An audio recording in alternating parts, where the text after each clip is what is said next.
여러분께 오랜만에 또 설교 자료로 제가 서서 보니까 너무 좋고요. 제가 한번 여러분 독습을 좀 지켜드려야 되겠다 그런 생각이 들어요. 저희 교회 제 친구 송민호 집사가 제가 예배 시간에 찬양하는 것을 찍어가지고 올리는데 틱톡 같은데 이제 자기가 올린 것 중에 제일 1등으로 나왔다는 게 항상 기뻐하라 그거더라고요. 제가 언젠가 여기 와서도 항상 기뻐 한번 가르쳐 드렸죠. 자, 손 한번 이렇게 내보세요. 박수 한번 쳐보세요. 네. 자, 이렇게 한번 해보세요. 이렇게 이게 항상 기뻐하는 시간처럼. 이 반주는 없지만 저를 따라 하시면 돼요. 그 다음에 이거는 쉬지 말고 기도하라는 거고요. 범사는 점점 넓어가네. 범사에 감사하라. 한 번 더 시작. 항상 기뻐. 박수. 할렐루야. 항상 기뻐하라. 할렐루야. 손끝을 보세요. 이는 그리스도 예수 안에서 너희를 향하신 하나님 뜻. 쉬지 말고 기도하라. 할렐루야.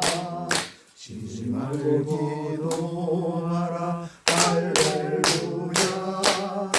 이는 그리스도 예수 안에서 너희를 향하신 하나님 뜻. 범사에 감사하라. 할렐루야. 범사에 감사하라. 할렐루야.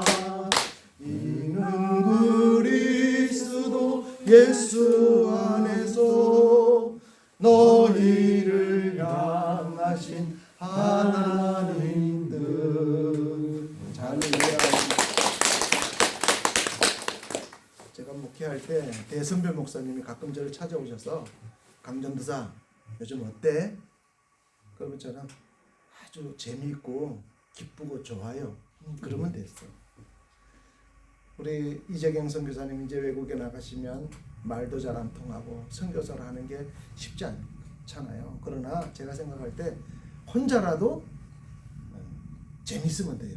열매가 있든 없든 혼자라도 기쁘고 즐겁고 재밌으면 되는데 저희 아들을 중학교 3학년 때 내가 참 큰 실수를 했어요. 목회를 하다 보니까 애를 제대로 돌봐주지를 못해서 회개하는 마음으로 그때 아주 비싼 디아블로라는 그 게임이 있었어요. 그거 굉장히 비싼 거였거든요. 내가 어린이날 그걸 선물로 사줬어. 그랬더니 애가 그걸 가지고 게임에 미쳐가지고 공부는 안 하고 완전히 몰입을 해가지고, 그러니까 목사 아들인데 디아블로가 마귀 아니에요. 마귀 게임을 사줬더니 완전히 마귀에 빠져서 그렇게 해서 어떻게 하면 좋을까. 그런데 어떤 사람이 필리핀에 선교사님이 계신데 거기 가면 영어도 배우고 공부 유학을 보내면 어떻겠냐. 이제 하루 만에 그런 얘기를 했더니 니 가겠냐 그랬더니 한강에 가서 하루 고민하고 애가 결단이 있어요. 가겠습니다. 그래가지고 이제 중학교 3학년짜리를 퇴학을 시키고 필리핀 이물재 선교사님 밑에 거기 하나로 센터라고 있는데 까바나또 아닌가 뭐 저 일본 미국 포로 수용소 있던 거기에요. 거기에 애를 보내놨더니 거기는 인터넷이 안 돼. 완전히 바닥을 치니까 게임을 하고 싶어도 아니 못하는 거예요. 그래가지고 갈 때 뭘 가져갔냐면 이 영어 이렇게 전자수첩. 그랬더니 필리핀 애들이 그렇게 잘 도와준대요. 뭐 물으면 그냥 단어 하나 찍어서 보여주면 무슨 뜻인지 알고, 이렇게 해가지고 애가 거기서 4년인가 있으면서요 이제 중학교 과정, 고등학교 과정하고 웨슬리안 대학을 들어갔는데 선교사님 밑에 있으면 선교팀들이 오잖아요. 그러면 이제 일을 시키는 거예요. 선교사님이 제가 이제 가르치기를 너는 가서 밥도 조금 먹고 반찬이 좀 모자란 것 같으면 너는 먹지 말고 양보하고. 그런데 이제 기쁨을 했지만 어느 날 내가 스트레스가 막 올라가고 굉장히 예민한 애거든요. 그러다가 갑자기 급성 간 문제가 와가지고 얘가 사형선고 죽게 생겼었어요. 하나님 살려달라. 물도 안 넘어가는 바람에 간이 부어가지고 보통 그러면 죽거든요. 이걸 간 이식을 하든지 뭐 해야 되는데 물이 안 넘어가는 바람에 안 먹어서 얘가 살았어요. 살아서 이제 한국에 잠깐 나왔는데 이제 몇 년 만에 왔죠. 내가 어느 날 사진을 봤는데 예수님 얼굴처럼 애 얼굴이 달라진 거예요. 우리 아들 얼굴이 왜 이렇지? 너무 영양실조에다가 더운 데다가 막 제가 돈도 조금밖에 못 보내줬잖아요. 거기 단체 생활하니까 힘들잖아요. 시킨 대로 걔가 착하니까 순종했더니 완전히 예수님 얼굴처럼 삐쩍 말라가지고 딴 얼굴이 된 거예요. 그래서 한국에 왔는데 무슨 일이 있어서 건강검진을 하게 됐어요. 그랬더니 얘가 폐결핵이 걸려가지고 웨슬리안 대학 거기 다니다가 그냥 거기서 중단을 했어요. 한국에 나온 김에. 그래서 이제 다시 검정고시를 했어요. 한국에서 다시 검정고시 고검 대검 해가지고 걔가 군대 갔다가 휴가 나왔을 때 그냥 검정고시 하라 그러고요. 이게 했는데 하나도 나이가 안 늦게 그렇게 해가지고 걔가 그냥 그 짝에서 웨슬리안 대학 다니다가 갑자기 중단이 되고 원하지 않게 여기 와서 다시 공부를 해가지고 검정고시하고 게임은 이제 졸업을 하고 그래가지고 걔가 감신대학교 신학과를 졸업을 하고 나는 목사가 될 줄 알았더니요. 아빠가 고생하고 힘든 거 보더니 자기는 목사 안 하겠다고. 대학교 4학년 때 1년 동안 노가다를 했어요. 건축원장 다니면서 1년 만에 제가 매주 노동 같은 거 해서 얼마 벌면 5만 원씩 용돈을 주고 대학교 졸업할 때 너는 이제 끝이다. 더 이상 못 도와준다. 네가 알아서 살아야 된다. 걔가 1,700원을 모아가지고 일본을 갔어요.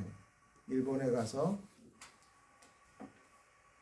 일본에 있던 우리 사일이라는 여자애랑 이제 결혼을 하게 되고요.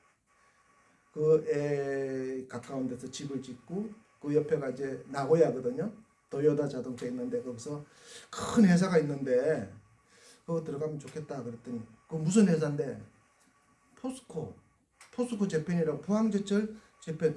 근데 포스코 재팬에서 한국 사람 뽑을 일이 없는데 걔 이제 이렇게 뽑히게 됐는 게 네 살아온 스토리를 적어라. 너 신학대학 나온 놈이 포항제철에 왜 들어오냐. 그래서 우리 아버지는 목사인데 이렇게 했고 나는 비전이 안 보여서 난 노가다 해가지고 이렇게 벌었고 그래서 LG건설이나 등등해서 스카웃이 많이 왔는데 이렇게 돼서 일본에 왔습니다. 근데 생각지 않게 하여튼 일본 가서 지금 집 짓고 잘 살아요. 그래서 5월달에 다시 한번 나오는데 지난 1월 12월달에도 왔었잖아요. 우리 인생은 정말 알 수가 없다. 우리 김영선 목사님 돌아가셨잖아요. 은퇴하시고 참 훌륭한 목사님인데 어제까지 살아계셨는데 오늘 보면 나는 언제 죽을지 모르는데 어차피 누구나 다 그 길을 가게 돼 있거든요. 저도 그렇고 여러분도 그렇고 여기 있지만 50년 지난 다음에 우리가 여기 있을 수 있을까요? 우리 이 땅에 없을 수도 있잖아요. 그렇다면 사는 동안에 하루하루가 너무너무 소중하고 하루하루가 너무너무 기쁘고 행복하게 살아야 될 이유가 있다는 거예요. 그냥 허비할 필요가 없고 오늘 본문 말씀은 그런 거거든요. 예수님께서 12제자를 부르셔서 선택하셔서 그들을 파송하는 이야기가 나와 있어요. 예수님이 부르신 12제자들 보면 누가복음 6장에 보면 많은 사람들 제자들 불른 중에서 특별히 12명을 딱 집었어요. 근데 그들이 무슨 학벌이나 인물이나 무슨 재력이나 그런 거 보지 않고 예수님께서 베드로, 야고보, 요한 이렇게 해가지고 12명을 딱 골라서 모셨는데 그 중에 가룟 유다도 있거든요. 그러니까 예수님 전능하신데 왜 가룟 유다 같은 사람 뽑았을까? 어쨌든 또 베드로나 야고보, 요한처럼 아주 스타로 쓰임받은 분도 계시지만 그때만 잠깐 나오고 뭐 바돌로메나 이 사람이 뭘 했는지 잘 몰라요. 근데 분명한 것은 12제자가 필요해서 뽑으셨고 하나님의 뜻을 이루고 가셨어요. 모자랄 때는 마띠아라는 사람을 다시 뽑아서 채워 넣으니까 그제서 초대교회 부흥 역사가 일어났거든요. 우리가 11월 24일 날 장로님도 세우고 담임 목사님도 이제 교체를 하고 선교사 파송도 하고 이랬단 말이에요. 우리는 어떻게 일어날지 몰라요. 근데 12제자들을 가만히 보면 세상적으로 보면 흑수저거든요. 그중에 제일 똑똑하고 쓸만한 사람이 가룟 유다였어요. 계산도 좀 하고 머리도 돌아가고 돈도 좀 굴릴 줄 알고 가룟 유다였어요. 근데 가룟 유다 나는 버리시고 베드로, 야고보, 요한인데 왜 예수님이 부르셨을까? 마가복음 3장에 보면 이렇게 말씀했어요. 예수님께서 12를 부르셨을 때 세 가지 하셨어요. 첫째, 함께 있으려고 불렀다. 12제자를 부르시니 함께 있기 위함이요. 임마누엘, 함께 있기 위해서 부르셨다. 두 번째로 또 전도하라고. 전도도 하며 전도가 뭐예요? 천국을 선포하고 하나님 나라의 말씀을 전하고 하나님 영혼 구원하는 일을 하라고 예수님 불러주셨어요. 마지막으로는 귀신을 쫓아내는 권세를 주기 위해서 부르셨다. 근데 오늘 마태복음 10장에는 첫 마디가 그거예요. 예수님께서 12제자를 부르니 더러운 귀신을 쫓아내며 모든 병과 모든 약한 것을 고치는 권능을 주시니라 딱 선언하고 나가요. 아니 나는 안 받았는데, 나는 없는데. 그러나 예수님께서 우리를 딱 부르실 때는 그 작정을 하고 미래를 보시고 불러주셨어요. 3년 동안 제자들이 어땠습니까? 예수님이 곧 십자가 지시기 바로 직전까지도 내가 더 높다, 네가 더 높다, 아웅다웅 싸우고 영적으로 완전히 바닥 수준에서 헤맸지만 예수님 미래를 보셨어요. 저들이 비록 무식하고 불친절하고 아주 그냥 막갑하지만은 저들이 하나님 나중에 미래에 다 순교자들이고 정말 하나님 교회에 쓰임받을 수 있는 중요한 제목들이라서 아시고 주님 불러주셨어요. 가룟 유다는 목매서 죽었고요. 요한은 예수님의 어머니 마리아를 돌보라고 이제 너희 어머니라 효도하라고 남겨놓고 나머지 10명은 다 순교했잖아요. 베드로는 십자가에 거꾸로 죽었고요. 제가 스페인 갔더니 거기는 무슨 길이 있더만요. 30일 동안 걸어가야 돼. 거기가 도마가 갔던 길이래요. 전도자 갔던 길. 전 세계로 나가서 그때 스페인이 세상 끝인 줄 알았는데 끝까지 가서 결국은 순교하고 복음 전하는 훌륭한 인물이 됐어요. 하나님은 지금도 살아계시고 하나님 우리를 왜 부르셨을까? 하나님 왜 우리를 철성교회로 세우고 예배를 드리고 교회를 만들었을까?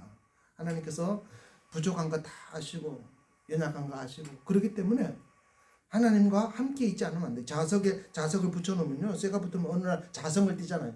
우리가 얼마나 주님과 가까이 많이 붙고 비비고 있느냐만큼 우리에게 뭔가 주님의 능력이 나타날 거예요. 그게 중요한 거예요. 제가 한 자리에서 지금 92년부터 목회를 했잖아요. 오늘도 막 어려워요.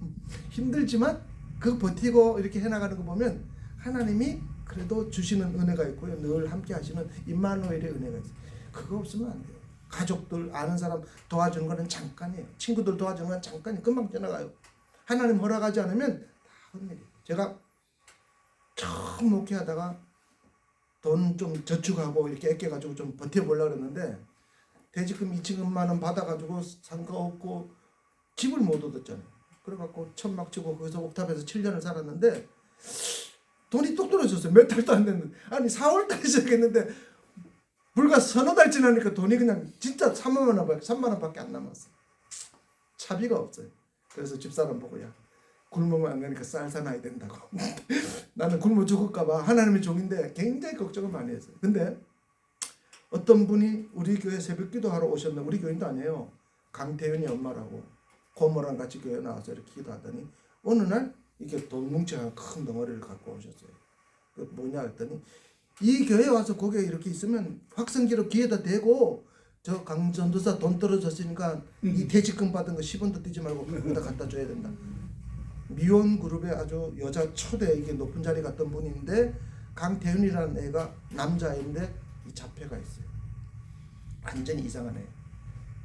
그런데 나중에 알았는데 그 보니까 할머니한테 애를 맡기고 갔는데 할머니가 이게 안고발이래요. 발이 이렇게 발끝이 휘어졌어요. 그 스트레스가 아마 이렇게 갔던 것 같아. 내가 느끼면은 영적인 흐름이 있어요. 기뻐하고 즐거워하고 하나님과 동행하지 못하면 목회자들도 그렇고 우리 정말 살 수가 없어요. 그랬는데 하나님께서 그분 귀에다 대고 혼자 들은 게 아니라 고모로 같이 들었어요. 교회에서 기도하면 천둥같이 저 전도사 돈 떨어졌으니까 네 빨리 돈 갖다 줘라. 그래갖고 돈을 갖다 놨다가 누가 가져가면 안 되잖아요. 교회 열어놓으니까 다시 갖고 와가지고 새벽에 강제로 올렸는데 보니까 뭐 10원짜리도 쩔렁쩔렁거리고 해가지고 아 누가 또 대지저분통 잡았나 보다 나는 이러고 이제 새벽 기도 조금만 하고 얼른 올라가가지고 이불 속에서 이제 그걸 열어봤거든요. 진짜 퇴직금이니까 돈이 얼마나 많았겠어요. 제가 그때 기절할 뻔했어요. 야 하나님이 나 아시는구나. 나 굶어 죽이지 않는구나. 나 그때 치유받은 게요. 쌀 사놔라 그 소리, 토큰 사놔라. 그때 토큰이 그 소리 이제 안 하게 됐어. 아 떨어지면 하나님 책임져 주시는 거예요. 우리 이재경 목사님도 그렇고요. 우리가 사는 길이 대책이 없어요. 하나님 도와주지 않으면 우리 건강, 물질 살 수가 없어요. 오늘 예수님께서 12제자 부르시면 하는 말이 너희가 가서 귀신 쫓아내고 병자 고치고 이렇게 해라. 가면서 뭐 여행 갈 때처럼 두버릇도 가지지 말고 이런 말씀이 있어요. 여행을 위하여 배낭이나 두버릇이나 신이나 지팡이 가지지 말고 일꾼이 자기 먹을 것이 마땅하니라. 합당한 자를 찾아내라. 그냥 그렇게 하는 거예요. 저는 그분이 그 후로는 어떻게 된지 몰라요. 사랑의 교회 성도인데 이사 가셨는데 가족이 모여서 회의를 했대요. 자꾸 이러는데 이거 진짜 해야 되냐 말아야 되냐, 내가 홀린 거 아니냐. 그런데 남편하고 할머니하고 다 가족이 그걸 결정했는데, 그때 우리 교회 아주 꼬바랑 할머니들 90세 넘은 할머니들이 와 계셨는데요. 이게 헌금 들어왔습니다. 그랬더니 그분 그거 간첩돈이니까 안 돌려주면 큰일 난다고 간첩돈이라고 그랬던 기억이 나요. 어쨌든 하나님이 그때 이렇게 말씀하셨어요. 이게 시작이다. 첫 번째 열매다.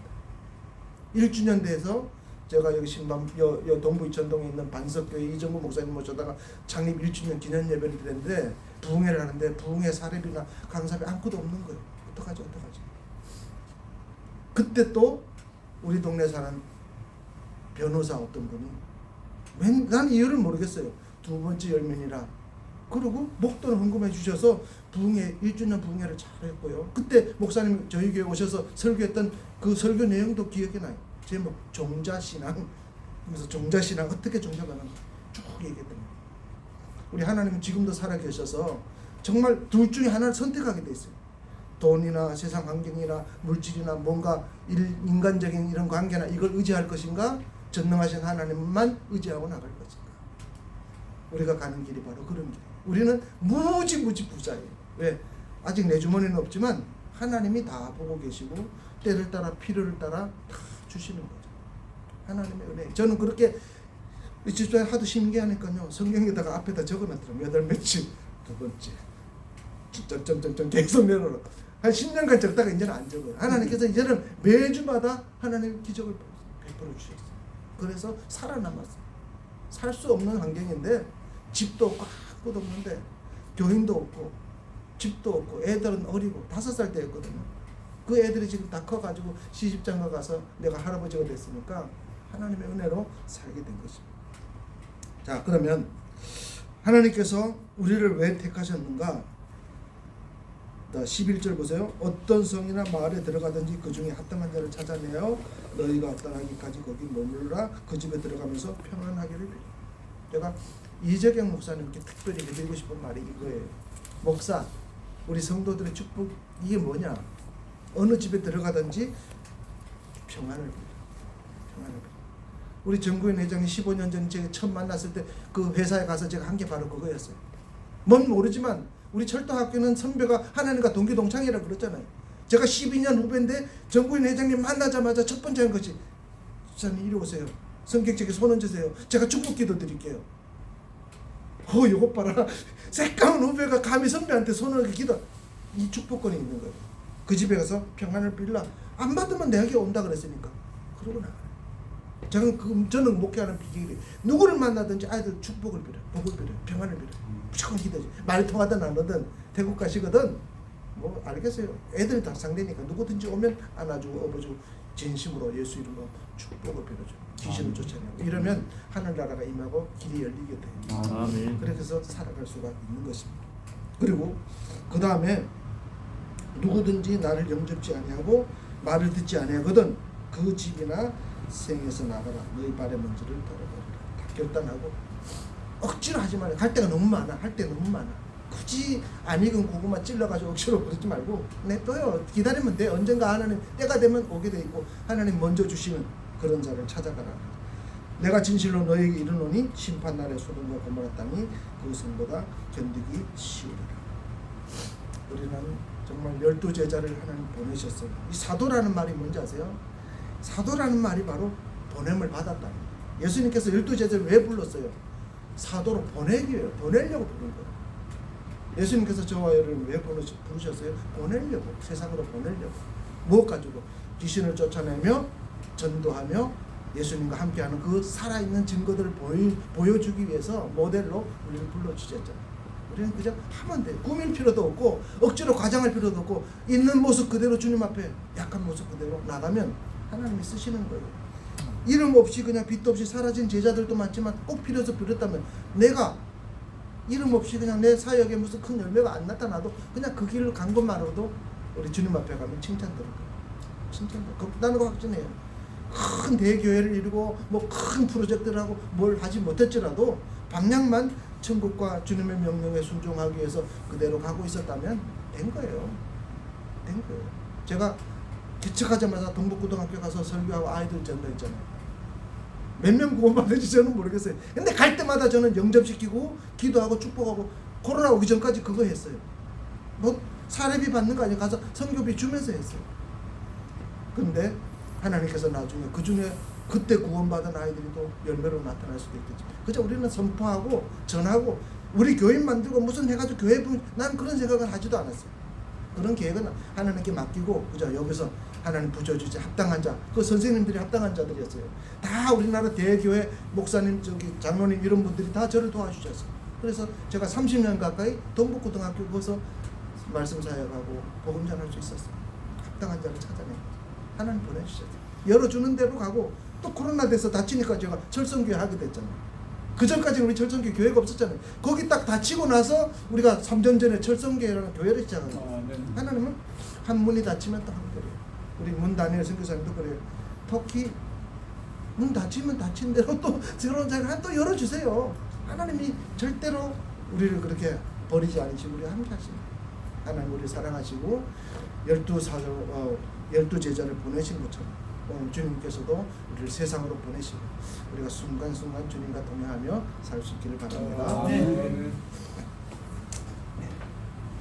그리고 이 하성 합심기도 지금 네. 내가 그래서